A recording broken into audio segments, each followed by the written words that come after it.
لا يحصى امتنانه باللسان ولا بالقلم. نشهد أن لا إله إلا الله وحده لا شريك له، ونشهد أن سيدنا وسندنا وحبيبنا ومولانا محمدا عبده ورسوله الذي أرسله بالحق بشيرا ونذيرا وداعيا إلى الله بإذنه وسراجا منيرا. أما بعد فأعوذ بالله من الشيطان الرجيم. بسم الله الرحمن الرحيم. تبت يدا أبي لهب وتب، ما أغنى عنه ماله وما كسب، سيصلى نارا ذات لهب وامرأته حمالة الحطب في جيدها حبل من مسد. صدق الله مولانا العظيم. محبت ارشاد পড়েন بلغ العلم بكماله كشف الدجى بجماله حسنت جميع خصاله صلوا عليه وآله. होना ये फूल तो बुलबुल का तरन्नुम भी ना हो, चिमने दहर में कलियों का तबस्सुम भी ना हो। बलगल उलम बिकमालिही कशफद दुजा बिजमालिही हसनत जमीउ खिसालिही सल्लु अलैहि व आलिहि। अल्लाहुम्मा सल्ली व सल्लिम व बारिक अलैहि। रब्बि इश्रह ली सदरी व यस्सिर ली अमरी वहलुल उक़दतम मिन लिसानी यफ़क़हू क़ौली व बिका नस्तईनु या मुस्तआन। नेहायत काबिलुल एहतराम परम श्रद्धाभाजन मुसल्लियाने कराम, समवेत सम्मानित इस्लाम प्रिय नबी प्रिय आल्लाह प्रेमिक मुसलमान भाईरा, आल्लाह पाकेर शाही दरबारे हाजारो सुजूद एवं शुकुर जे महान मनिब आपनाके आमाके जुमार नामाज आदाय करार उद्देश्ये सकल प्रस्तुति ग्रहण करे आल्लाहर घर मस्जिदे आसार तौफिक नसीब करेছেন। प्राण उजाड़ करे सकलेই शुक्रिया आदाय करছি আলহামদুলিল্লাহ।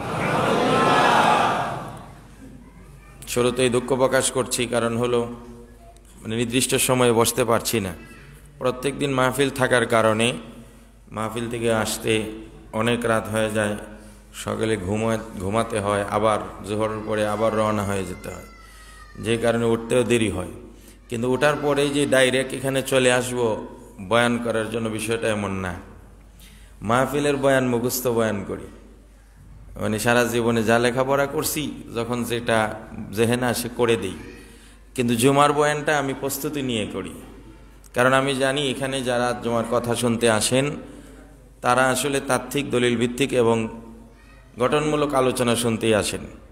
আর মাহফিল তো হুজুগে বাঙালি, যেটা বললে মজা পায় এটাই শুনি। সত্য মিথ্যা ভালো মন্দ কোনো বিবেচনা নেই। কেউ যদি মাহফিলে উঠে বেশি নাচানাচি করে, এটাও পাবলিক মজা পায়, তারও দাওয়াতের অভাব নাই। কেউ আছে শুধুই হাসায়, তারও দাওয়াতের অভাব নাই, পাবলিক মজা পায়। পাবলিক সেন্টিমেন্টকে কাজে লাগিয়ে আজ মাহফিলে যার যা মনে চাইতেছে তাই বলতেছে করতেছে, এবং এদের দাওয়াতের অভাব নাই। ভাইরাল হয়ে যাচ্ছে গান গেয়ে, বাস এই বক্তার দাওয়াতের অভাব নাই, 50,000 টাকা লাগে, শুধু গান গায় মাহফিলে, এর দাওয়াতের অভাব নাই, ভাইরাল হয়ে গেল। একজনে শুধু অঙ্গভঙ্গি করে নাচানাচি করে, তারও দাওয়াতের অভাব নেই, কেউ জোকারি করতেছে, মানে যার যা মনে চায় সেটাই করা যায়। সুতরাং মাহফিলগুলোকে আজ অনেকটা প্রশ্নবিদ্ধ করেছি। গঠনমূলক আলোচনা, শিক্ষণীয় আলোচনা, ইসলামের সঠিক মেসেজ মাহফিলগুলোর মধ্যে অনেক সময় পৌঁছে না। ইল্লা মাশাআল্লাহ অনেক আলোচক আছেন, সুন্দর কথা বলেন, সঠিক ইসলাম মানুষের সামনে উপস্থাপন করেন। তো যাই হোক, এই জন্য মাহফিল আর জুমার বয়ানকে আমি একটু ভিন্ন আঙ্গিতেই দেখি। জুমার বয়ানটাকে আমি একটু প্রস্তুতি নিয়ে তারপরে আসি, এই জন্য অনেক সময় প্রস্তুতিটা নিতে একটু দেরি হয়ে যায়, বিদায় আন্তরিকভাবে দুঃখ প্রকাশ করছি। আজকে আমরা আলোচনা করব একেবারে 30 নম্বর পাড়ার শেষের দিকের একটি সূরা। এরপরে মনে হয় আর মাত্র 1, 2, 3 তিনটা সূরা আছে। তাহলে মানে 114 সূরা হলে 3টা সূরা বাদ দিলে 11 নম্বর সূরা হয়। তাহলে 111 নম্বর সূরা, সূরায়ে মাসাদ বলা যায়, সূরায়ে লাহাবও বলা যায়। এই সূরাটা আমাদের সকলের মুখস্থ আছে। এই জন্য যেহেতু কোরআনে কারিমের একটা হরফ তেলাওয়াত করলে 10টা নেকি হয়, আর এখানে অসংখ্য হরফ আছে, আমরা সওয়াবের নিয়তে তেলাওয়াতের উদ্দেশ্যে সবাই আবার পড়ে নিচ্ছি। বিসমিল্লাহির রহমানির রহিম। তাব্বাত ইয়াদা আবি লাহাবিন ওয়া তাব মা আগনা আনহু মালুহু ওয়া মা কাসাব সায়াসলা নারান যাতা লাহাব وامرأته حمالة الحطب في جيدها حبل من مسد صدق الله العظيم। এই সূরাটি আল্লাহ সুবহানাহু ওয়া তাআলা মক্কায় অবতীর্ণ করেন রাসূল করিম সাল্লাল্লাহু আলাইহি ওয়াসাল্লামের উপর। সরল অনুবাদটুকু আগে আপনারা একটু জেনে নেই। তাব্বাত ইয়াদা আবি লাহাবি ওয়া তাব, আল্লাহ পাক বলছেন আবু লাহাবের 2 হাত ধ্বংস হয়ে যাক। ওয়াতাব আই কাদ ওয়াতাব, আর অলরেডি সে ধ্বংস হয়ে গেছে। মা আগনা আনহু মালুহু ওয়া মা কাসাব, তাকে এই আযাব থেকে, শাস্তি থেকে বাঁচাতে পারবে না বা পারে নাই তার মাল, উপার্জিত মাল এবং তার আওলাদ সন্তানাদিরা। সায়াসলা নারান যাতা লাহাব, অচিরেই সেই লেলিহান অগ্নিশিখায় নিমজ্জিত হবে, পৌঁছবে। ওয়ামরাআতুহু, তার স্ত্রীও সাথে যাবে। হাম্মালাতাল হাতাব, যে নাকি শুকনা লাকড়ি সংগ্রহ করে বহন করে কাঁটাযুক্ত ডাল রাসূল করিম সাল্লাল্লাহু আলাইহি সাল্লামের যাতায়াতের পথে পুঁতে রাখত। ফি জিদিহা হাবলুম মিন মাসাদ, তার স্কন্ধে থাকতো পাকানো মোটা রশি দিয়ে বোঝা বহন করার মতো লাকড়ি, অথবা যদি আরেক অর্থে বলা হয় তাহলে তার স্কন্ধে সেদিন উঠবে, তার কাঁধে উঠবে জিঞ্জির, বেড়ি, জাহান্নামের বেড়ি, পেঁচিয়ে পেঁচিয়ে সে জাহান্নামে তাকে নেওয়া হবে। এই সূরাটা কেন নাজিল হয়েছিল, কোন প্রেক্ষাপটে নাজিল হয়েছিল, এর শানে নুজুল কি, অবতরণের কারণ কি? হাদিস শরীফের সহিহ বুখারী গ্রন্থে এর বিবরণ এসেছে। নবী করিম সাল্লাল্লাহু আলাইহি ওয়াসাল্লামের উপর যখন আয়াত নাজিল হলো, ওয়ানজির আশিরাতাকাল আকরাবিন, রাসূল করিম সাল্লাল্লাহু আলাইহি সাল্লামকে বলা হলো, নবীজি আপনাকে তো আমি ওহী দিলাম, রাসূল বানালাম, নবী বানালাম, এরপরে কি আপনার দায়িত্ব ঘুমিয়ে থাকা, শুয়ে থাকা, বসে থাকা? না, আপনি আবার দিন প্রচারের কাজ শুরু করে দিন। আপনি হলেন নাদিরুন বাশীরু ওয়া নাদির, ওমা আরসালনা মিন ক্বাবলিকা মির রাসূলিন, যত রাসূল যত নবী আমি পাঠাইছি সবারই দায়িত্ব ছিল 2টা। একটা হলো ভালো কাজের সুসংবাদ, ফলাফল, ভালো ফলাফল ঘোষণা করা, আর একটা হলো মন্দ কাজের জন্য সমূহ বিপদ মুসিবত শাস্তি আসছে এর জন্য সতর্ক করা। তাহলে নবী কাজ 2টা, একটা হলো সুসংবাদদাতা আর একটা হলো সতর্ককারী। সুতরাং আপনার নিকটাত্মীয় আশেপাশে যারা আছে, আপনার স্ত্রী, আপনার ছেলে মেয়ে, আপনার ভাই, আপনার চাচা, আপনার গোষ্ঠীর লোকজন, বিশেষ করে এদেরকে আপনি সতর্ক করুন। ওয়ানজির আশিরাতাকাল আকরাবিন, যত কাছের মানুষ আছে তাদের প্রতি দরদ মহব্বত কম না বেশি? বেশি। এই জন্য হকটাও তাদের বেশি। আপনারা খেয়াল করে দেখবেন, অপরের বাচ্চা যদি দুষ্টামি করে, খারাপি করে, আমাদের এত মাথা ব্যথা লাগে না। নিজের বাচ্চা দুষ্টামি করলে, খারাপি করলে তাকে বাধা দেই, শাসন করি, অথচ এই বাচ্চা মনে মনে ভাবতে পারে আমার চাচতো ভাই, আমার পাড়ার অন্য ছেলেরা দুষ্টামি করছে, বাবা কিছু বলে না, আর আমি বাবার এত আদরের, আমাকেই শুধু এসে শাসন করি। তো তার শাসনটা বাবার জন্য দয়া, ভালো, কল্যাণের, কিন্তু সে হয়তো বুঝে না। এই জন্যই যখনই আপনজন, নিকটাত্মীয়, আশেপাশের মানুষ এদেরকে কেউ সতর্ক করে অনিষ্ট থেকে বাঁচার উপদেশ দেয়, খারাপি থেকে বেঁচে থাকার কথা বলে, এই মানুষটাকে ভুল মনে করা ও আমার কল্যাণকামী, না হলে সে আমার খারাপের পথে বাধা দিত না। আল্লাহর নবীর উপরে যখন আয়াত নাজিল হয়ে গেলেন, ওয়ানজির আশীরাতাকাল আকরাবিন, ইয়া রাসূলুল্লাহ ওহী নাজিল হয়ে গেছে আপনার প্রতি, আপনি রাসূল হিসাবে আত্মপ্রকাশ করেছেন, এবার আপনার কাছের মানুষদেরকে, নিকটাত্মীয়দেরকে, বংশের লোকদেরকে এক জায়গায় জমা করেন, ডাকেন, এরপরে জাহান্নামের বিভীষিকাময় শাস্তির কথা বলে তাদেরকে নাফরমানির পথ ত্যাগ করার জন্যে, বিশেষভাবে শিরিককে বর্জন করার জন্যে, তাওহীদ আর এক আল্লাহর একত্ববাদের দাওয়াত তাদের কর্ণকোহরে পৌঁছে দিন, যাতে করে তারা পাপাচার থেকে মুক্ত থেকেই জান্নাতের পথে, হেদায়েতের পথে চলতে পারে। আমার নবীজির উপরে যখন এই আয়াত সরাসরি আল্লাহ নির্দেশ দিলেন, ভয় দেখান, সতর্ক করুন, আমার নবীজি সকালবেলা উঠে চলে গেলেন। হযরত আব্দুল্লাহ ইবনে আব্বাস রাদিয়াল্লাহু তাআলা আনহু বলছেন, আন্নান নবী সাল্লাল্লাহু আলাইহি সাল্লাম খারাজা ইলাল বাতহাই ফাসাইদা ইলাল জাবাল, আমার নবীজি এই নির্দেশ পাওয়ার পরে পাহাড়ের পথে চলে গেলেন, সাফা পাহাড়ের উপরে উঠলেন। সাফা পাহাড়ের উপরে উঠে বিশ্বনবী ফানাদা ইয়া সাবাহা, আরবের তৎকালীন জমানায় কোন মানুষ যদি কঠিন বিপদগ্রস্ত হতো, সাফা পাহাড়ের উপর উঠে মানুষদেরকে ডাকতো, হে সকালের বিপদ আসতেছে, ইত্তাকি ইত্তাকি, ভয় করো ভয় করো। মানুষজন বুঝতে পারতো কঠিন কোনো সতর্কবাণী, কঠিন কোনো ধ্বনি উচ্চারিত হচ্ছে, পাগলা কণ্ঠা বাজছে, এবার সবাই যাও দেখো কি হয়েছে। আমার নবীজি ওই সময় যে মিডিয়াটা ছিল ওই মিডিয়াটাই ব্যবহার করলেন। ওই সময় মিডিয়া প্রচারের মাধ্যম ছিল, যদি কোনো বিশেষ খবর, বিশেষ মেসেজ দেওয়ার প্রয়োজন হতো, সাফা পাহাড়ে চলে যেত, ওখানে গিয়ে ডাক দিত, সকালবেলার বিপদ, কে কোথায় আছো। রাসূলুল্লাহ চিন্তা করলেন, যুগের মিডিয়াকে আমার ইউজ করা দরকার খারাপির পথে না দিনের পথে।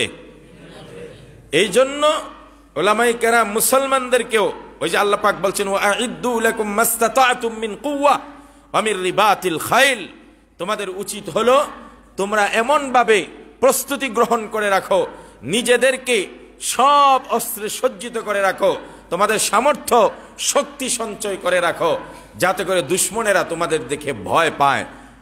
আজকার জামানায় গুলি ইত্যাদি, রাইফেল, ট্যাঙ্ক, এগুলা যেমন অস্ত্র, মিডিয়াও অত্যাধিক বড় একটা যন্ত্র।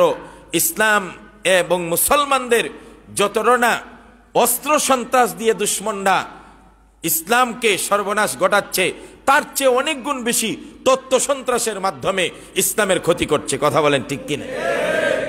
তথ্য সন্ত্রাস, ইসলামের বিরুদ্ধে ভুল প্রচার, সংবাদ প্রচার করা, ভুল লিখনি দেওয়া, ভুল বক্তব্য দেওয়া, মিডিয়াকে কাজে লাগানো, এই সব বিষয়ে আজকে তারা এই মিডিয়াকে ব্যবহার করছে। আমার নবীজি মিডিয়াকে ব্যবহার করেন, পাহাড়ের উপরে চলে গেলেন। পাহাড় উপর থেকে এবার তিনি ডাক দিলেন। আল্লাহর নবী যখন ডাক দিলেন, ইয়া সাবাহা, ইয়া বানি হাশিম, ইয়া বানি আব্দ মানাফ, ইয়া বানি ফাহর, হে বনি হাশিমের লোকেরা, হে আব্দ মানাফের লোকেরা, হে বনি ফাহরের লোকেরা, কোথায় আসো, তাড়াতাড়ি জমা হও। আমার নবীজির এ ডাক শুনে সকলেই বলল, কে ডাকে রে, কে ডাকে, চলো দেখি।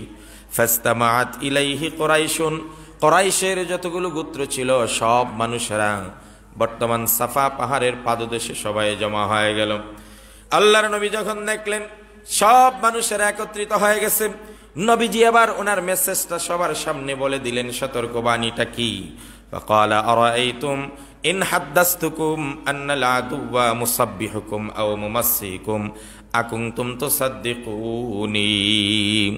নবীজি বললেন, হে আমার গোত্রের লোকেরা, হে আমার বংশীয় লোকেরা, হে আমার আপনজনেরা, এই মুহূর্তে যদি আমি তোমাদেরকে এই কথা বলি যে তোমাদের পিছনে, অর্থাৎ পাহাড়ের পিছনে একদল ঘোড় সওয়ারি আছে, ঘোড়ায় আরোহণ করে এক দুশমন বাহিনী আছে, যে কোনো সময় সকাল সন্ধ্যা তোমাদের উপর আক্রমণ করে তোমাদের বিশাল ক্ষতি করতে পারে, এই কথা কি তোমরা আমার বিশ্বাস করবে?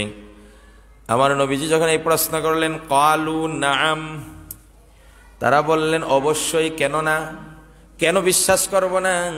পূর্বের অভিজ্ঞতায় বলে তুমি কখনো মিথ্যা বলো নাই, তুমি কখনো 2 নম্বরই করো নাই, তুমি কখনো চলচাতুরির আশ্রয় নাও নাই, সুতরাং তুমি এই কথা বললে আমরা বিনা বাক্যে নিঃশর্তে আমরা বিশ্বাস করব।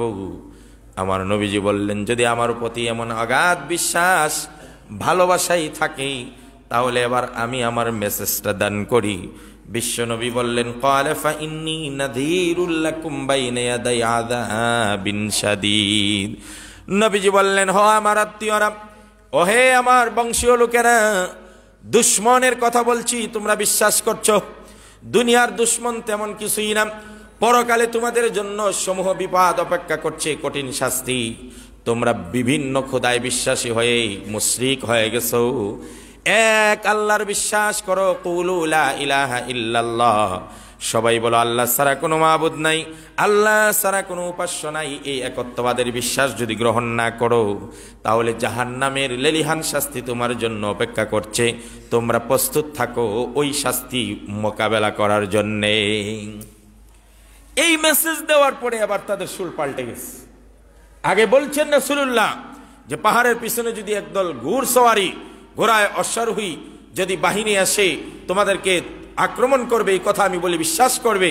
তারা বলল বিনা বাক্যে বিশ্বাস করবে নিঃসন্দেহে, কারণ কখনো আপনি মিথ্যা বলেন নাই।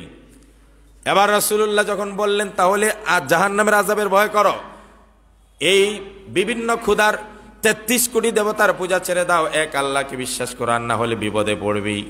এই কথা বলার সাথে সাথেই আপন চাচা, আপন ভাই, আপন বাগনা, আপন খালু, নিজের গোত্রীয় লোক, নিজের বংশীয় লোক, যাদের সাথে ভালো সম্পর্ক ছিল, এরা সবাই দুশ্মনে পরিণত হয়ে যায়। এটাই আমাদের বাস্তবতা। হুজুর খুব ভালো, দেখেন অনেকে প্রশংসা করে, হুজুররা খুব ভালো, জানাজার নামাজে গেলে পরে আমরা লিখ ছাড় দেই। দেখেন ইমাম সাহেবরা আমাদের নেতা, ওই সময় নেতা মানে বলে কি ইমাম সাহেবরা আমাদের নেতা। কেমনে নেতা? কই ইমাম সাহেবরা নামাজ পড়ায়, আমরা তাদের পিছনে নামাজ পড়ি, উনি হাত উঠাইলে আমরা হাত উঠাই, উনি কানে ধরলে আমরা কানে ধরি, উনি রুকুতে গেলে আমরা রুকুতে যাই, উনি সেজদায় লুটিয়ে পড়লে আমরাও সেজদায় লুটিয়ে পড়ি। আজান দেয়, বাচ্চা হওয়ার পরে ইমাম সাহেবরা আজান দেয়, মরলে পরে জানাজা পড়ায়, মা বাবার জন্য মিলাদ পড়লে হুজুর সে দোয়া করে যায়। ইমাম সাহেব হলো সমাজের সত্যিকারের নেতা। যখন ইমাম সাহেব বলে আল্লাহর সঙ্গে কারো শরিক করা যাবে না, আল্লাহ ছাড়া কাউকে সেজদা করা যাবে না, তখন বলে ইমাম সাহেব রাজনৈতিক বক্তব্য শুরু করছে, এর মতো খারাপ কেউ নাই, এর গালে গালে জুতা মারো, নাউজুবিল্লাহ। এর একটু আগে আপনি কইলেন ইমাম সাহেব সত্যিকারের সমাজের নেতা, ইমাম সাহেবরে আমরা যেমনে ইমাম সাহেব চালাই আমরা এমনি চলি। আর এখন যখন হক কথাটা বললো, সাথে সাথে ইমাম সাহেব হয়ে গেল গোর দুশ্মন, রাজাকার, মৌলবাদ, উগ্রবাদ ইত্যাদি ইত্যাদি উপাধি আসতে লাগলো। কথা কোন ঠিক কিনা? এটাই হলো আমাদের চরিত্র। এই চরিত্র মুসলমানের নয়, এই চরিত্র ছিল আবু লাহাবের। কথা কোন ঠিক কিনা? সুতরাং আমরা কি মুহাম্মদ সাল্লাল্লাহু আলাইহি ওয়াসাল্লামের অনুসারী নাকি আবু লাহাবের অনুসারী? আমরা বিশ্বনবীর অনুসারী। যারা বিশ্বনবীর অনুসারী তারা বিশ্বনবীর কণ্ঠে কণ্ঠ মিলাবে, যারা বিশ্বনবীর অনুসারী বিশ্বনবীর মেসেজে তারা অনুসরণ করবে, যারা বিশ্বনবীর অনুসারী তারা বিশ্বনবীর পথ অনুসরণ করবে, আর যারা আবু জাহেল আবু লাহাবের অনুসারী তারা তাদের পথ অনুসরণ করবে। ওরা যে সুরে কথা বলছে, যারা ওই সুরে কথা বলে, বোঝা গেল এদের বংশীয় সূত্রে খোঁজ নিলে দেখা যাবে এদের সাথে এদের সম্পর্ক আছে। ওই আরবের লোকগুলোর সুর পাল্টে গেল। রাসূলুল্লাহ যখন এক আল্লাহর দাওয়াত দিয়ে বললেন জাহান্নামের কঠিন শাস্তি ভয় করো, আমি সমূহ বিপদ দেখতে পাচ্ছি, সাথে সাথে সুর পাল্টায় গেল। সবার অধিকাংশ মানুষ নাক ছিটকানো শুরু করলো, কটুবাক্য উচ্চারণ করতে শুরু করলো। সব চাইতে বেশি যেই ব্যক্তি আমার নবীকে কষ্ট দিয়ে কটুবাক্য গালাগাল করতে শুরু করলো, বদদোয়া করতে শুরু করলো, তিনি হলেন আমার নবীজির আপন চাচা আব্দুল মুত্তালিবের ছেলে আবু লাহাব। ফাকালা আবু লাহাবিন আলিহাযা জামাআতানা তাব্বাল্লাকা সাইরাল ইয়াউম। সে বলল, মুহাম্মদ এই জন্যই আমাদেরকে এখানে ডাকছো, আমরা তো মনে করছিলাম বিরাট কোনো বিপদ। এখন তো দেখতেছি কিচ্ছুই না। আমরা মনে করছিলাম দেশীয় বিপদ, আমরা মনে করছিলাম অর্থনৈতিক বিপদ, আমরা মনে করেছিলাম ইত্যাদি ইত্যাদি অভ্যন্তরীণ অনেক বিপদ আছে। এইগুলা তুমি দেখি ধর্মের কথা বলার জন্য আনছ, আখেরাতের শাস্তি বাঁচার জন্য আনছ। এই কথা তো আমাদের রাষ্ট্রীয়ভাবে কোনো কাজে লাগে না। ধর্ম কি বললো না বললো এগুলা আমরা এত পরোয়া করি না। আমরা পরোয়া করি যদি সামান্য দেশের ভিতরে কোনো গন্ডগোল হয়, এটার কথা বলো। আবু লাহাবের সুর পাল্টে গেল, বলল ধ্বংস হয়ে যাও মুহাম্মদ, নাউজুবিল্লাহ বলেন। রাসূলুল্লাহকে ডাইরেক্ট বদদুয়া করলো, তাব্বান লাকা ইয়া মুহাম্মদ, হে মুহাম্মদ তুমি ধ্বংস হয়ে যাও। আলিহাযা জামাআতানা, এই কারণেই আমাদেরকে ডেকেছো। সাইরাল ইয়াউম, সারাটা দিন তুমি ধ্বংস করলে, সারাটা দিন বেকার গেল, তোমার ডাকে সারা দিন কোনো কাজে আসেনি। যখন আবু লাহাব এইভাবে দোয়া করলো, আমার নবী বিশ্ব নবীর বিরুদ্ধে যখন ধ্বংসের দোয়া করলো, আমার আল্লাহ বরদাস্ত করতে পারেন নাই। সাথে সাথে সূরা লাহাব, সূরা মাসাদ আল্লাহ পাক নাজিল করে দিলেন। ফাআনজালাল্লাহু আযজা ওয়া জাল্লা তাব্বাত ইয়াদা আবি লাহাবি ওয়া তাব মা আগনা আনহু মালুহু ওয়া মা কাসাব। আল্লাহ রাব্বুল আলামিন জানিয়ে দিলেন, তাব্বাত ইয়াদা আবি লাহাবি ওয়া তাব, আমার নবী ধ্বংস হবে না। আবু লাহাবের 2 হাত, এমনকি সারা শরীর ধ্বংস হয়ে যাক, তার বউ বাচ্চা সব ধ্বংস হোক। এবং আল্লাহ যখন বদদুয়া করেন তখন দোয়া কবুল করার মালিকও তো আল্লাহ। এই দোয়া তো আর কবুল না হয়ে পারে না। এই জন্য আবার বলে দিচ্ছেন ওয়াতাব, অলরেডি সে ধ্বংস শুরু হয়ে গেছে। আল্লাহু আকবার। বদদুয়া করতে দেরি আর ধ্বংস হতে দেরি না। এই জন্য 2 বার তাব্বাত ইয়াদা আছে। তাব্বাত ইয়াদা আবি লাহাবি ওয়াতাব, ধ্বংস হোক, অলরেডি হয়ে গেছে। আমার বন্ধুগণ, এই ছিল আবু লাহাবের প্রতিক্রিয়া। তার কর্মকাণ্ড এমনই ছিল। বিশ্বনবীর উপর পাথর নিক্ষেপ করতে উদ্যত হলো, রাসূলুল্লাহর প্রতি কেউ কেউ বলেন থুতু নিক্ষেপ করার জন্য উদ্যত হলো। আল্লাহর নবীকে উপর্যুপরি গালিগালাজ করে ধ্বংসের দোয়া করতে লাগলো। যেখানেই রাসূলুল্লাহ যান সেখানেই পিছনে পিছনে গিয়ে সে সমালোচনা করে। আমার নবীজি বাজারে যান, মানুষদেরকে জমা করে বলেন, ইয়া আইয়ুহান নাস কুলু লা ইলাহা ইল্লাল্লাহু তুফলিহুন, লোকেরা বলো সবাই লা ইলাহা ইল্লাল্লাহ, তোমরা কামিয়াব হয়ে যাবে। পিছন থেকে আবু লাহাব বলতো, এই কেউ বলবা না, ও মিথ্যুক, ও জাদুঘর, ও হলো ধর্মদ্রোহী, বাপদাদার ধর্ম ছেড়ে দিয়েছে, এর কথা কেউ শুনবে না, নাউজুবিল্লাহ। এইভাবে কষ্ট দেওয়া শুরু করল। আমার ভাইয়েরা, শুধু এই ধরনের কষ্ট নয়, রাসূলুল্লাহর এক মেয়ে বিয়ে দিয়েছিল আবু লাহাবের ছেলের কাছে। যখন বিশ্বনবী একত্ববাদের দাওয়াত দিল, ফ্যামিলির উপর আক্রমণ শুরু করতে লাগলো।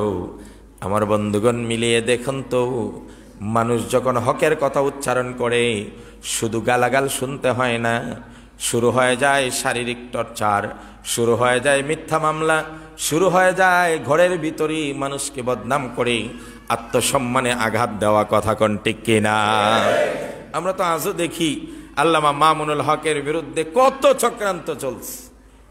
ইদানিং নাকি আবার 2-4 জন মির্জাফর আলেম আল্লামা আহমদ শফির মৃত্যুর জন্য মামুনুল হক সহ 36 জন আলেমকে দায়ী করে হত্যা মামলা করছে। নাউজুবিল্লাহ বলেন। এদের ব্যাপারে কথা পরে বলছি। তো ঘরের ভিতরে আক্রমণ শুরু করে দিল, ঘরে বাহিরে চতুর্মুখী ষড়যন্ত্র শুরু করলো। রাসূলুল্লাহর যে মেয়েটা আবু লাহাবের ছেলের কাছে বিয়ে দিয়েছিলেন, বাবা গিয়া বলল, যেই মুহাম্মদ আমার বাপদাদার ধর্মের বিরুদ্ধে ওই কথা বলছে, ওই মুহাম্মদের মেয়েকে আর রাখার দরকার নাই, তাড়াতাড়ি তালাক দে, বিতাড়িত কর। আল্লাহর নবীর মেয়েটাকে ছেড়ে দিল। রাসূলুল্লাহর মেয়ে তার আপন বাবার ঘরে চলে আসলো। আমার নবীজি এত কষ্ট পাইলেন, বিশ্বনবী চাচার কাছ থেকে এমন আচরণ কখনো আশা করেন নাই। এবার বিশ্বনবীর অজান্তেই দোয়া করে বসলেন, আল্লাহুম্মা সাল্লিত আলাইহি কালবাম মিন কিলাবিক। রব্বুল আলামিন, যেই মানুষটা আমার মেয়েটাকে, তার জীবনটাকে নষ্ট করলো, তোমার অসংখ্য কুকুর আছে এই জমিনের মধ্যে, যে কোনো একটা কুকুরকে তার উপর প্রয়োগ করে দাও, যাতে কুকুরের আক্রমণে সে দুনিয়া থেকে বিদায় হয়ে যায়। আল্লাহুম্মা সাল্লিত আলাইহি কালবাম মিন কিলাবিক। তোমার তো কত কুকুর আছে, কত জানোয়ার আছে, হিংস্র প্রাণী, এদের একটাকে এর উপর ঝাঁপিয়ে পড়তে বলো। আমার বন্ধুগণ, তো বলছিলাম এই সমস্ত ঘটনার পরিপ্রেক্ষিতে আল্লাহ পাক সূরা লাহাব নাজিল করে দিলেন। আবু লাহাবের আসল নাম হলো আব্দুল উজ্জা।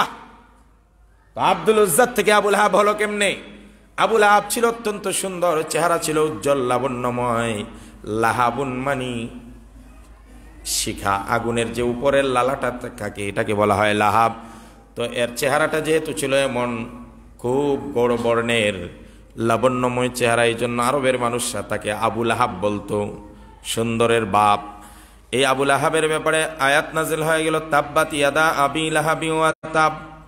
আল্লাহ রাব্বুল আলামিন বলেন আমার নবী ধ্বংস হবে না, বরং আবুল আহাব ধ্বংস হয়ে যাবে, তার যা কিছু আছে সব ধ্বংস হয়ে যাবে। যখন আল্লাহর নবী এ আয়াত শুনালেন, আবুল আহাবের কাছে পৌঁছলো যে বিশ্ব নবী তোমার ভাতিজা দোয়া করেছে, আল্লাহ আয়াত নাজিল করেছে তোমার ধ্বংস অনিবার্য। এবার আবুল আহাব অহংকার বশত এই বদদোয়ার পরোয়া না করে, আল্লাহর এই কথার পরোয়া না করে বরং অহংকারী হয়ে বলল, আমার যদি কোনো বিপদ আসেও, আমার এত মাল আছে, আমার সন্তানাদি আছে, এদের সবাইকে নিয়ে আমি ট্যাকেল দিতে পারবো, সুতরাং দুশ্চিন্তার কোনো কারণ নাই। নাউজুবিল্লাহ। দল আছে না? কথা কয় না কা? আল্লামা বাবুনগরী রহমতুল্লাহ আলাই যখন বাবুনগরী দাওয়াতরাম বারাকাতুল আলিয়া যখন বললেন, যারা মামুনুল হকের গালে গালে জুতা মারে, যারা মামুনুল হকের ছবিকে আগুন দেয়া পোড়ায়, একজন নায়েবে নবী আলেমদেরকে যারা বেজ্জত করে, আল্লামা বাবুনগরী বলেছেন আল্লাহ পাক তাদের বেজ্জত করে ছাড়বেন। কথা কোন ঠিক কিনা? এই বদদোয়াকে পরোয়া করে না। কারণটা কি জানেননি? ওই যে আবুল আহাব বলছে, মুহাম্মদ তুমি বদদোয়া করছো, আযাব আসবে, আমার এত মাল আছে, শক্তি আছে, সন্তান আছে, এদেরকে দিয়ে টেকেল দিব, সারা দেশ আমি আন্দোলনে একেবারে উত্তাল করে ছাড়বো। আমরা বদদোয়া টদদোয়ার পরোয়া করি না। আজও আমাদের মন মানসিকতা এমন, উলামায়ে কেরাম হাক্কানি আলেমদের বিরুদ্ধে যা মনে চাই তাই প্রয়োগ করছি, বলতেছি। কারণ হলো আমাদের একটা বিশ্বাস হলো, আমার দল, আমার শক্তি, আমার ক্ষমতা, আমার পাওয়ার দিয়ে আমি সব কাম ওভারকাম করব। সব সময় শক্তি কাজ হয় না। আল্লাহর আযাবের বিপরীতে মোকাবেলা করার কারো শক্তি নাই। অনেক সময় আমরা বলি না সুনামির মোকাবেলা করবো। আর বেটা তুই কি সুনামির মোকাবেলা কর? মাত্র 2 মিনিট সুনামিতে, মাত্র 2 মিনিট, 2-4 মিনিট সময় খালি পানির মধ্যে একটা ঢেউ লাগাইছে আল্লাহ। পানির অর্ডার করছে খালি একটু জিলজাল শুরু কর, একটু জলোচ্ছ্বাস হ, আর কিছু না। পানি একটু মাত্রা অতিরিক্ত উপর দিয়া বয়ে গেছিল। 2-4 মিনিটের ভিতরে 2 লক্ষ মানুষ একসাথে টান দিয়ে সাগরে নিক্ষেপ করেছে। কথা কোন ঠিক কিনা? এটা 14 গোষ্ঠীর কোন ক্ষমতা আছে এটা মোকাবেলা করার? ওরা বলে মোকাবেলা করবো। স্বপ্নটা এমনই যে আমরা সব মোকাবেলা করতে পারি। আমাদের অমুক তমুক বলে নাম ধরে বলে যে আরো বেশি ভয়ঙ্কর, এ সব কিছু টেকেল দিবে। আরে সব কিছু টেকেল দেওয়ার মালিক কে? আল্লাহ। মানুষের কোনো ক্ষমতা নাই। সুতরাং অহংকারী, আত্মগরিমা, আত্মগৌরব, উদ্ধতপূর্ণ আচরণ বন্ধ করুন। আর না হলে যে কোনো সময় সমূহ বিপদ আসবে। বিপদ যখন আসবে তখন দেখবেন পাশে নেতা নাই, নেত্রী নাই, টেলিফোন নাই, লাল টেলিফোন, নীল telephone, bodyguard, guard of regiment কেউ নাই। এমনকি জানাজা পড়ানোর জন্য, লাশ দাফন করার জন্য একজন নেতাকর্মী পাওয়া যায় না। ভুলে যান কেন আপনারা? ভুলে যান কেন? সুতরাং অহংকার ভালো নয়, অহংকার ভালো না। আবুল আহাব অহংকার করল। আবুল আহাব অহংকার করলো। অহংকার করে বলল যে আমার মাল আছে, আমার সম্পদ আছে, ক্ষমতা আছে, সন্তানাদি আছে, আমার কর্মী আছে, এদের দিয়ে সব টেকেল দিব। আল্লাহ রাব্বুল আলামিন সাথে সাথে বললেন তাই নাকি? তখন আল্লাহ পাক বললেন মা আগনা আনহু মালুহু ওয়া মা কাসাব। আল্লাহ রাব্বুল আলামিন জানিয়ে দিলেন, নবীজি জানায় দেন, আল্লাহর আযাবের মোকাবেলা করার জন্য তোমার মাল, তোমার শক্তি, তোমার কর্মী, তোমার নেতা, তোমার দল, তোমার সন্তান কেউ তোমাকে রক্ষা করতে পারবে। আমার নবীজি যখন এই আয়াত নাজিল হলো, আল্লাহ রাসূল দোয়া করলেন। এবার ওই আবুল আহাবের যেই ছেলেটা রাসূলুল্লাহর মেয়েকে ঘর থেকে বের করে দিয়েছিল, ওই ছেলেটা যখন একবার ঘর থেকে বের হলো, পাহাড়ের কাছ দিয়ে যাইতেছিল, হঠাৎ করে একটা সিংহ তাকে তাড়া করলো। আল্লাহু আকবার বল। ওই যে আমার নবীজি বলছিলেন, কোন একটা কুকুরকে তার উপর ঝাঁপিয়ে পড়তে দাও, লেলিয়ে দাও। একটা সিংহ তাকে তাড়া করতে করতে শেষ পর্যন্ত ধরে গাড় মটকিয়ে এমনভাবে কামড়াতে শুরু করলো, কামড়িয়ে কামড়িয়ে গুস্ত, হাড্ডি, রক্ত সব খেয়ে একবারে নিশ্চিহ্ন করে ছেড়ে দিল। আল্লাহু আকবার। আল্লাহর শক্তি। কোথায় থেকে কোন ভাগ চলে আসবে, আর কোন জায়গা থেকে আক্রমণ হবে, কোন জায়গা থেকে পতন ধরবে, কোন জায়গা থেকে পতন শুরু হবে, কেউ বলতে পারে না। কথা কোন ঠিক কিনা?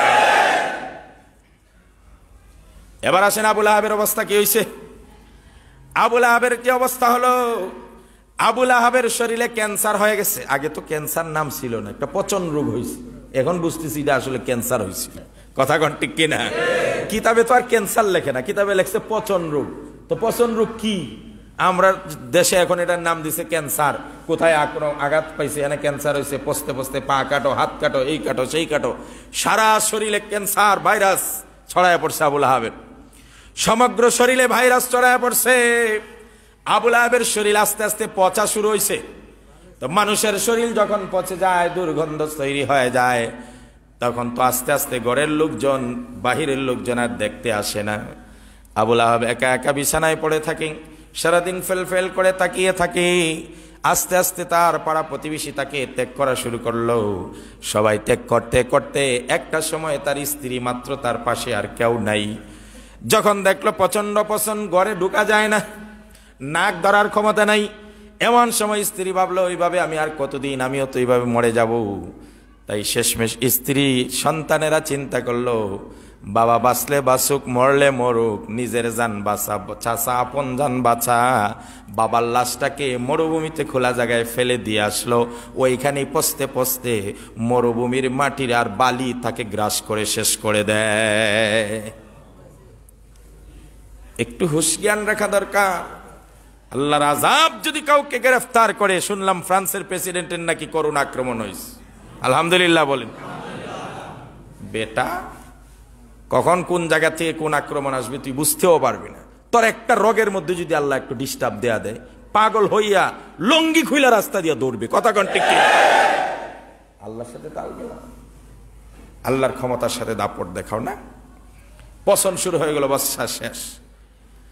কোরআনে কারিমের অন্য একটা জায়গাত বলছে, যারা এই সমস্ত জিনিস নিয়ে আত্মগরিমা করে যে আমার টাকা আছে, পয়সা আছে, দল আছে, নেতা আছে, ক্ষমতা আছে, হয় না যে কেউ লাগবে না, আমরা যদি খালি বাংলাদেশে দাঁড়ায় যাই, বাংলাদেশে উল্টায় লাবো, পাল্টায় ফেলবো।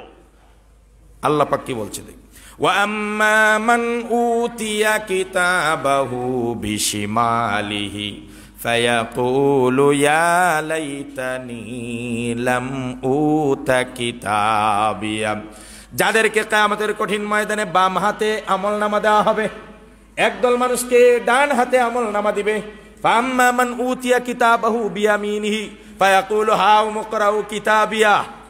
যাদেরকে ডান হাতে আমলনামা দেওয়া হবে, সুন্দর করে আমলনামা গ্রহণ করে দৌড়তে শুরু করবে। মা কোথায়, বাবা কোথায়, ভাই কোথায়, বন্ধুরা কোথায়, দেখো আমার রেজাল্ট শিট বের হয়েছে, কত সুন্দর মার্ক পেয়েছি, আমি তো উত্তীর্ণ, পাস হয়ে গেছি, স্টার মার্ক পেয়ে পাস করেছি। দৌড়ে দৌড়বে, হাসবে, দৌড়বে, আনন্দ করবে। আর যাদেরকে বাম হাতে আমলনামা দেওয়া হবে, ডান হাতে যেমন আমলনামা দেওয়া হয় এভাবে আমলনামা দিবে না, বরং আল্লাহ রব্বুল আলামিন ওই দিন বাম হাতটাকে কলিজা বুকের ভিতরে ঢুকিয়ে দিবে, পিছন দিক দিয়ে বাম হাতটাকে বের করা হবে, আর ওইখানেই তার আমলনামা দেওয়া হবে। যখন তারা আমলনামা তার বাম হাতে দিবে, চেহারা থাকবে সামনের দিকে, আমলনামা থাকে বাম দিকে, তখন সে বলবে, ইয়া লাইতানি লাম উতা কিতাবিয়া, আফসোস আমি তো আমলনামা কিছু পাইলাম না। ইয়া লাইতানি লাম উতা কিতাবিয়া ওয়া লাম আদরি মা হিসাবিয়া, আমি আমার কোনো হিসাব পাইলাম না, আমার আজকে এই করুণ অবস্থা, আমার আমলনামাটা পড়ারও আমার ক্ষমতা নাই। আমাকে পিছন দিকে হাত ঢুকাইয়া বুক থেকে পিঠ দিয়ে বের করে আমলনামা দেওয়া হয়েছে। তখন সে আফসোস করে বলবে, ইয়াকুলু ইয়া লাইতানি লাম উতা কিতাবিয়া ওয়া লাম আদরি মা হিসাবিয়া মা আগনা আন্নি মালিয়া। আজকে আমার বিশাল সম্পদ ছিল, এগুলা কোথায়, আমাকে এই সম্পদে বাঁচাইল না, আমাকে ওই সম্পদে বাঁচাইল না। এমন কি তারা বলবে যে বাঁচাইতো নাই, আমার তো বিশাল ক্ষমতাও ছিল, হালাকান্নি সুলতানিয়া, আমার ক্ষমতার সব শেষ, ধ্বংস হয়ে গেছে ক্ষমতা, পাওয়ার আজকে কোথায় গেল? এই পাওয়ার সব নষ্ট হয়ে গেছে। আমার পাওয়ার, আমার ক্ষমতা, আমার শক্তি আমাকে রক্ষা করতে পারে না। আফসোস করবে আর বলবে মা আগনা আন্নি মালিয়া, আমার মাল আমাকে বাঁচাইতে পারে নাই, হালাকা আন্নি সুলতানিয়া, আমার রাজত্ব শেষ, আমার ক্ষমতা শেষ। তখন আল্লাহ রাব্বুল আলামিন বলবেন খুজু, এটা ধর। আল্লাহ যদি কয় ধর, তাহলে কি কেমন ধরা ধরবে? আল্লাহর ধরা বুঝেননি? আখযা আজিজিম মুক্তাদির, পরাক্রমশালী শক্তিমান আল্লাহর ধরা। আল্লাহর ধরা যখন ধরবে, দুনিয়ার কোন ক্ষমতা তাকে রক্ষা করতে পারবে না। আল্লাহর ধরা খুজু, আল্লাহ এক ধর।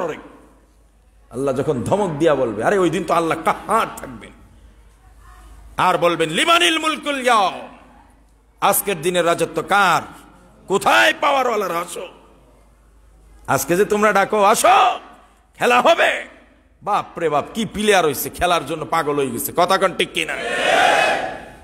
খেলা হবে, বাবা রে বাবা। খেলা তো আমরা দেখি, ক্ষমতা না থাকলে একটাও দেশে থাকে না। কথা কোন ঠিক কিনা? এটা কথা কইতে চাই না তো, বলে খেলা হবে, এটার নাম খেলা। খেলার তো ওই খেলোয়াড় যে প্রচন্ড কষ্টের সময়ে, বিপদের সময়ে মৃত্যুর পরোয়া না করে বুক চিত করে যে দাঁড়িয়ে যায়, তার নাম সত্যিকারের খেলোয়াড়। কথা কোন ঠিক কিনা? আর নিজের দলের ক্ষমতার বাহাদুরি দেখিয়ে এখনকার খেলা হবে, ক্ষমতা না থাকলে তো একটার খুঁজে পাওয়া যায়। কথা কোন না? ওই সময় তোর খেলা কই যায়?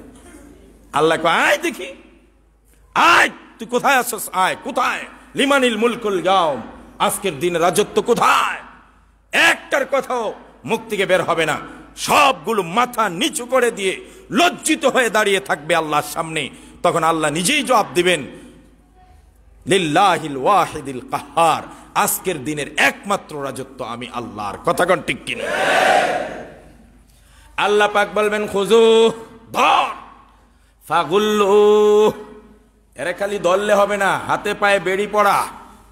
আজকে সাইজ কর্ম ইচ্ছা মতে। কথা কোন ঠিক কিনা?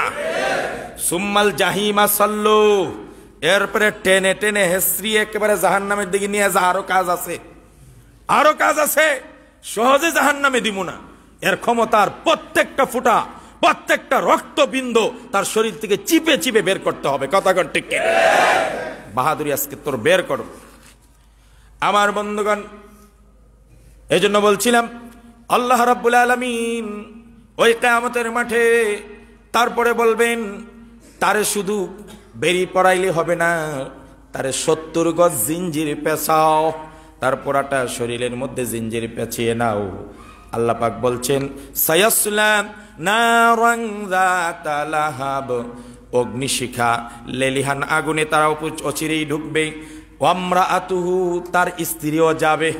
হাম্মালাতাল হাতাব, যেই স্ত্রী সব সময় লাতাল হাতাব, শুকনা লাকড়ি বহন করত।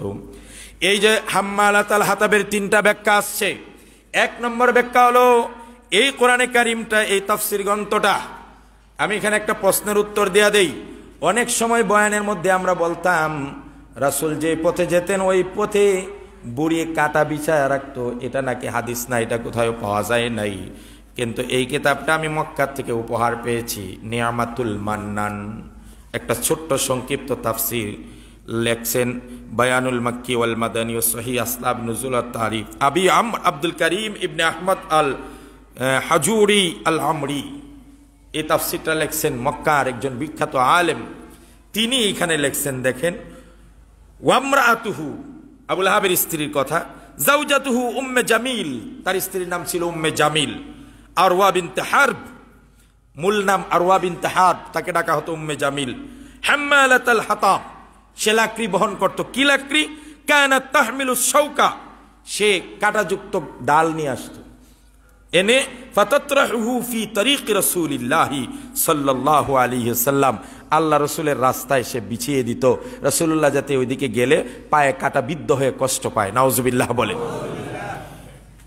এই হলো একটা ব্যাখ্যা। রাসূলুল্লাহর যাতায়াতের পথে, সাহাবীদের যাতায়াতের পথে এই মহিলা কাটা বিছিয়ে রাখত। 2 নম্বর হাম্মালাতুল হাতাবের অর্থ হলো তামশি বিন নামিমা। সব সময় সাহাবী মুসলমান ইসলামের বিরুদ্ধাচরণ করত।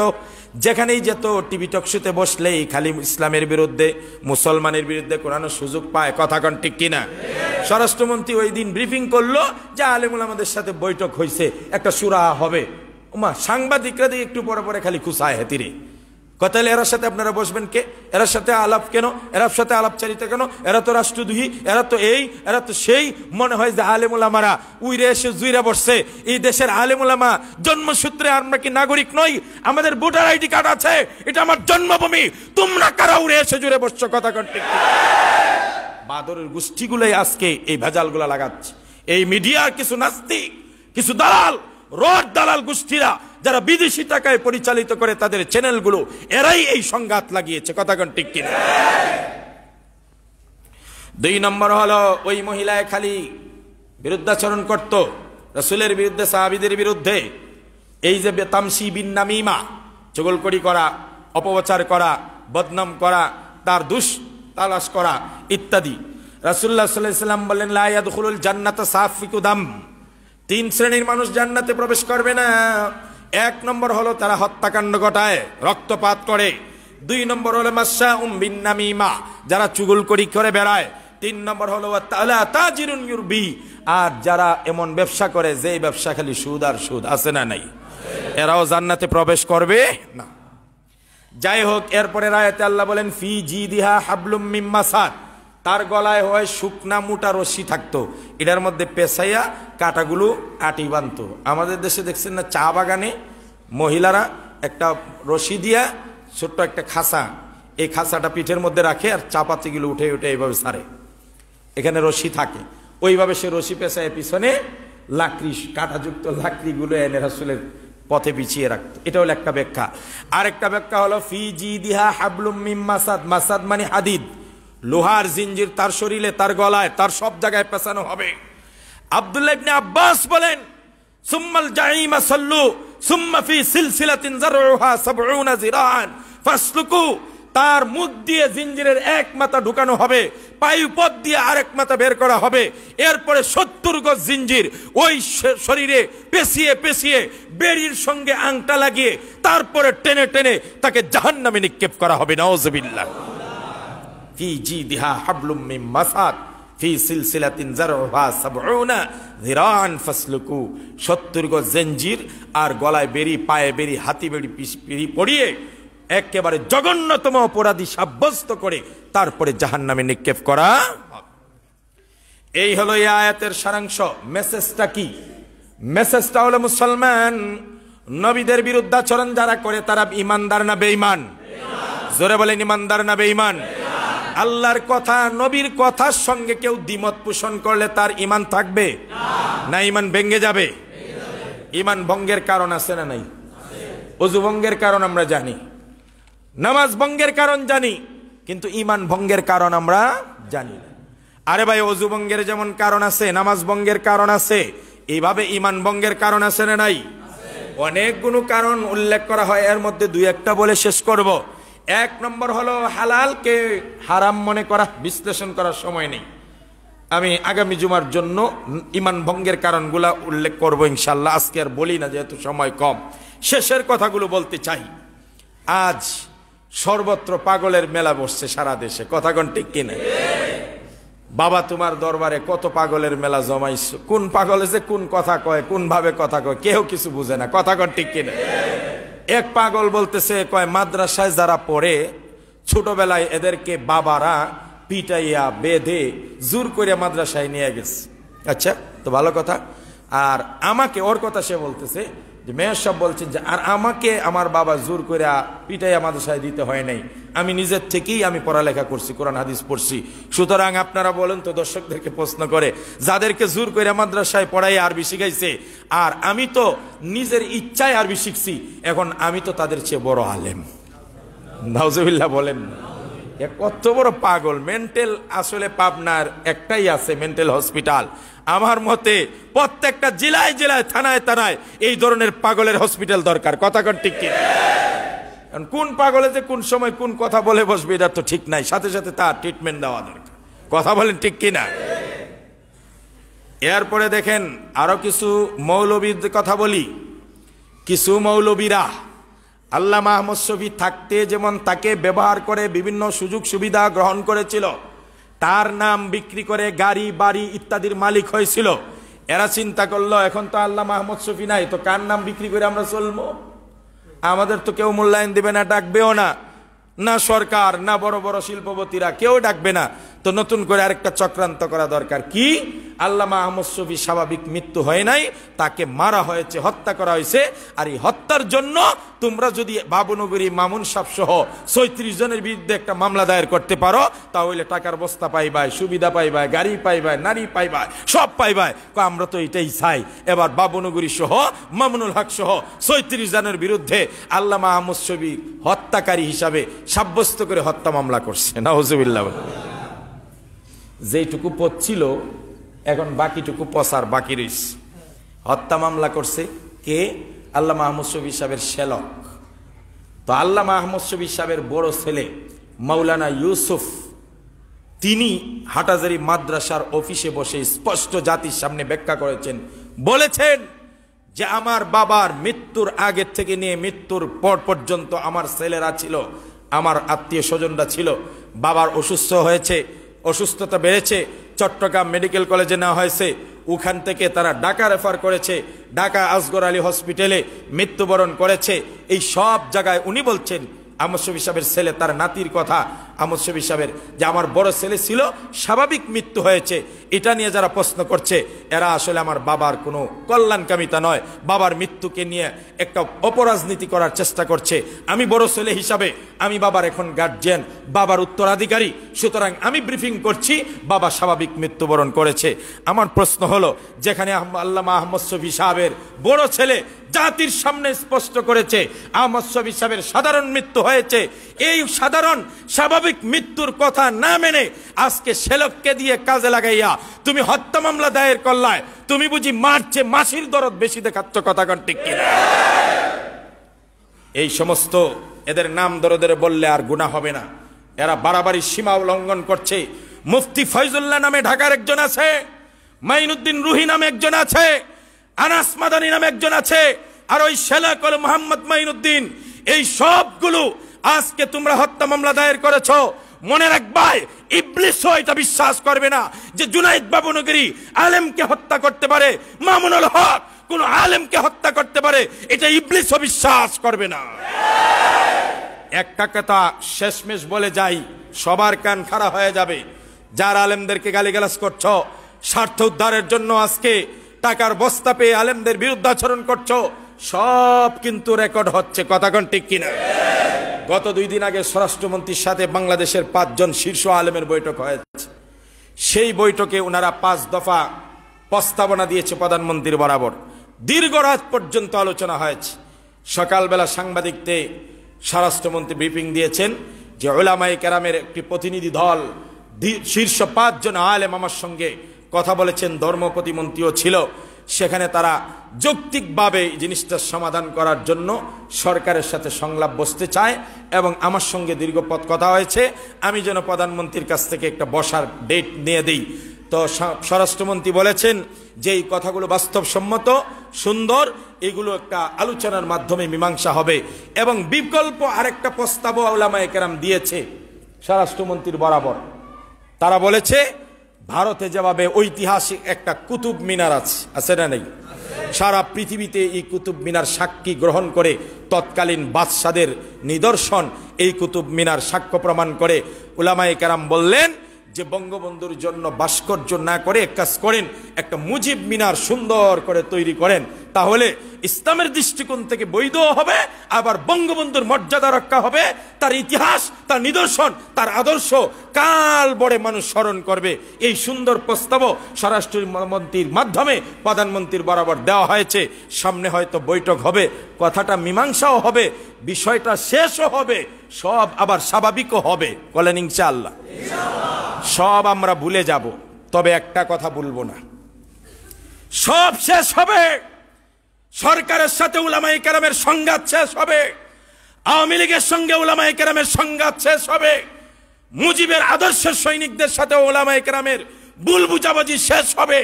কিন্তু এই ভুল বুঝাবুঝির সুযোগ নিয়ে যারা উলামায়ে কেরামের বিরুদ্ধে মিথ্যা মামলা দিয়েছ, উলামায়ে কেরামকে ইহানত অপমান করে যারা জুতা মারার কথা বলেছ, যারা তার ফটো জ্বালিয়েছ, যারা তাকে রাজাকার বলে গালি দিয়েছ, রাষ্ট্রদ্রোহের মামলা দায়ের করেছ, আগামী দিনে তোমাদের কথা বলবো না, মির্জাফরদেরকে যেখানেই পাওয়া যাবে সেখানেই বয়কট করা হবে। তোদের কথা বলবো না, কিন্তু তোরা গুলাপানিতে মাছ শিকার করছিস। মনে রাখিস, তোদের সামনে নির্বাচন আছে না নাই? যেখানেই দাঁড়াইবে মুসলমান ওই কথাগুলো মনে রাখবে। এই বাটপারে তো জুতা মারার কথা বলছিল, কথা কন ঠিক কিনা? এই বাটপারে তো ছবি জ্বালাইছে, ছবির মধ্যে প্রস্রাব করছে, আলেমের ছবির মধ্যে। এই বাটপার রে ভোট দেওয়া যাবে? আর ওই বাটপার আলেম গুলার ব্যাপারেও বলে রাখি, যারা স্বার্থ উদ্ধারের জন্য, দুনিয়া কামাই করার জন্য ৩৬ জন হক্কানি আলেমের বিরুদ্ধে মামলা দায়ের করেছ, তোমাদেরকে আগামী দিনে মির্জাফরের ভূমিকা হিসাবে সারা জীবন মানুষ মনে রাখবে, কথা কোন ঠিক কিনা? তোমরা দালাল, তোমরা মির্জাফর, তোমরা ইসলাম বিদ্বেষী, ইসলামকে বিক্রি করে নিজেদের স্বার্থ উদ্ধার করার জন্য মুনাফিকি করছো, কথা কোন ঠিক কিনা? সাবধান, এখনো ভুল বুঝে, নিজের ভুল বুঝে ফিরে আসো, সত্যের পথে আসো, হকের পথে আসো। যদি তুমি হকের উচ্চারণ না করতে পারো, অন্তত পক্ষে চুপ থাকো, পিঠ বাছাও। তুমি যদি মনে করো না এই বিষয়ে কথা বললে আমার মাহফিল বন্ধ হবে, আমার বিরুদ্ধে মামলা হবে, আমার বিরুদ্ধে রুশানল হবে, সুতরাং আমি হক কথা বলতে চাই না, তাহলে নীরব থাকো। কিন্তু নীরব থাকবা না, আবার হকের কথা বলবাও না, আবার এমনভাবে কথা বলবায়, কাজ করবায় যেটা অন্যায়ের পক্ষে যায়, হকের বিরুদ্ধে যায়, এই অথরিটি তোমাকে দেওয়া হয় নাই। আল্লাহ আমাদের বুঝার তৌফিক দেন, বলেন আমিন। আল্লাহ ইসলাম এবং মুসলমানদের মান, সম্মান, ইজ্জত, আবরুকে উন্নত করে হেফাজত করুন, বলেন আমিন। প্রিয় ভাইরা, দুইটি কথা বলবো। একটা হলো, করোনার কারণে আমাদের ছেলেদের লেখাপড়া অনেকাংশেই ব্যত্যয় ঘটেছে। এখনো পর্যন্ত সাধারণ স্কুল কলেজগুলো খুলছে না। যে